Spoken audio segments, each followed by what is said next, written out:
नमस्ते। चलिए आज एक बहुत ही दिलचस्प टॉपिक पर बात करते हैं। हम ये समझने वाले हैं कि दर्पण और लेंस हमारे देखने के तरीके को कैसे बदल देते हैं। ये फिजिक्स का वो हिस्सा है जिसका अनुभव हम रोज करते हैं। तो आइए इसे और करीब से जानते हैं। कभी किसी मेले में ऐसे अजीबोगरीब शीशों के सामने खड़े हुए या फिर एक चमकदार चम्मच में अपनी परछाई देखी है। सवाल यह है कि हमारी परछाई हमेशा एक जैसी सीधी सपाट क्यों नहीं दिखती। तो भई ये होता कैसे है? इसका सारा राज ना प्रकाश के खेल में छिपा है। तो आखिर राज क्या है इन टेढ़े मेढ़े रिफ्लेक्शंस का? कोई जादू टोना है क्या? जी नहीं, बिल्कुल नहीं। इसका जवाब बहुत सीधा साधा है और वो छिपा है शीशे के आकार में। तो बात यह है कि ये कोई आम सीधे सपाट आईने नहीं है। इन्हें गोलीय दर्पण कहा जाता है। सोचिए, जैसे एक चम्मच होता है ना, उसका अंदर वाला हिस्सा या फिर बाहर वाला उभरा हुआ हिस्सा, बस यही जो हल्का सा मुड़ाव है ना, यही सारा खेल बदल देता है। अब ये जो गोलीय दर्पण होते हैं ये भी दो तरह के होते हैं, अवतल और उत्तल। और हाँ, इन दोनों का फर्क समझना बहुत जरूरी है, सिर्फ फिजिक्स के लिए नहीं बल्कि एग्जाम के लिहाज से भी। तो गोलीय का मतलब क्या हुआ? सोचिए, आपके पास कांच की एक बड़ी सी खोखली गेंद है ना? अब अगर आप उसका एक हिस्सा काट लें तो आपको एक मुड़ी हुई सतह मिलेगी। अगर आप अंदर की तरफ पॉलिश कर दें तो वो एक तरह का दर्पण बन गया, और अगर बाहर की तरफ तो वो दूसरी तरह का। यहाँ देखिए दोनों में क्या फर्क है। बाईं तरफ है अवतल दर्पण। याद रखने के लिए सोचिए केव यानी गुफा, जो अंदर की तरफ धसी होती है। ये क्या करता है? ये लाइट को एक जगह इकट्ठा करता है, फोकस करता है। और दाईं तरफ है उत्तल दर्पण। ये बाहर की तरफ उभरा हुआ होता है और ये बिल्कुल उल्टा काम करता है। ये लाइट को फैला देता है, जिससे हमेशा एक छोटी सीधी इमेज बनती है।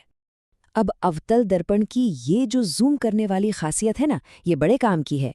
डेंटिस्ट इसे इस्तेमाल करते हैं ताकि दांतों को बड़ा देख सकें। टॉर्च और गाड़ियों की हेडलाइट्स में ये रोशनी को एक तेज बीम में फोकस करता है। और अरे हाँ, बड़ी बड़ी दूरबीनों में भी यही विशाल अवतल दर्पण लगे होते हैं जिनसे हम ब्रह्मांड को दिखते हैं। और उत्तल दर्पणों का क्या? इनकी सबसे बड़ी खासियत है कि ये बहुत बड़ा एरिया दिखाते हैं और इसीलिए ये इतने ज़रूरी हैं, खासकर सेफ्टी के लिए। अगली बार जब गाड़ी में बैठें तो साइड व्यू मिरर पर ध्यान देना। वो एक उत्तल दर्पण है जो ड्राइवर को एक बहुत बड़े एरिया पर नज़र रखने में मदद करता है।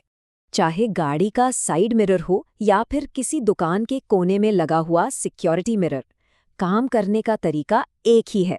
ये एक छोटे से शीशे में बहुत बड़ा एरिया दिखा देते हैं।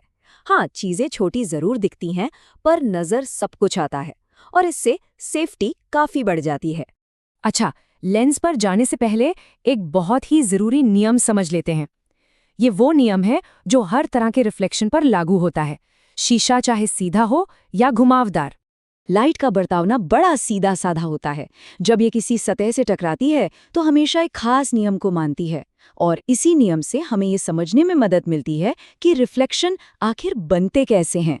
तो ये हैं फिजिक्स के दो सबसे शानदार नियम। पहला, लाइट जिस एंगल पर शीशे से टकराती है ठीक उसी एंगल पर वापस लौट जाती है, बिल्कुल वैसे जैसे कैरम बोर्ड पर स्ट्राइकर किनारे से टकराकर लौटता है।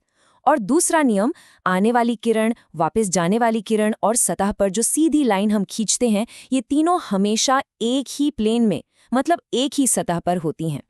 ये नियम हमेशा काम करते हैं हर शीशे के लिए। तो अभी तक हमने देखा कि जब लाइट किसी चीज से टकराकर वापस आती है तो क्या होता है, पर तब क्या होगा जब लाइट टकराकर वापस आने के बजाय किसी पारदर्शी चीज के आर पार निकल जाए? बस यहीं से शुरुआत होती है लेंस की दुनिया की। यही सवाल हमें दर्पण से लेंस की तरफ ले जाता है। दर्पण क्या करते हैं? प्रकाश को परावर्तित यानी रिफ्लेक्ट करते हैं, जबकि लेंस प्रकाश को अपवर्तित करते हैं, मतलब उसे मोड़ देते हैं जब वो उनमें से गुजरता है। और देखिए, जैसे दर्पण दो तरह के थे वैसे ही लेंस भी दो मुख्य तरह के होते हैं। उत्तल लेंस जो बीच में से मोटे होते हैं, ये प्रकाश की किरणों को एक जगह पर इकट्ठा करते हैं, इसे कहते हैं अभिसरण। वहीं दूसरी तरफ है अवतल लेंस जो बीच में पतले होते हैं, ये प्रकाश की किरणों को बाहर की ओर फैला देते हैं और इसे कहते हैं अपसरण। और लेंस, अरे ये तो हमारी जिंदगी में हर जगह हैं। चश्मों में, कैमराज में, माइक्रोस्कोप और टेलीस्कोप में, अरे हमारी अपनी आँख के अंदर भी तो एक कमाल का उत्तल लेंस ही लगा है जो हमें ये सारी दुनिया दिखाता है।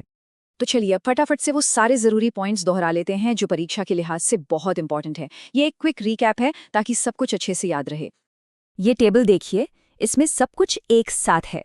एक बात पर गौर कीजिए, अवतल दर्पण और उत्तल लेंस दोनों अभिसारी हैं, मतलब ये लाइट को एक जगह इकट्ठा करते हैं। और उत्तल दर्पण और अवतल लेंस दोनों अपसारी हैं, यानी ये लाइट को फैलाते हैं। इनके इस्तेमाल भी सीधे सीधे इनके इसी गुण से जुड़े हुए हैं। ये पैटर्न याद रखना बहुत ज़रूरी है, खासतौर पर एग्जाम के लिए। तो अगली बार जब आप किसी चम्मच में अपनी शक्ल देखें या अपना चश्मा पहनें, तो एक पल के लिए ज़रूर सोचिएगा, ये जो छोटी छोटी मुड़ी हुई सतहें हैं, दर्पण और लेंस, ये परावर्तन और अपवर्तन के कितने साधारण से नियमों पर काम करती हैं। और यही नियम हमें सबसे छोटे सेल से लेकर सबसे दूर की गैलेक्सी तक सब कुछ देखने की ताकत देते हैं। है ना कमाल की बात?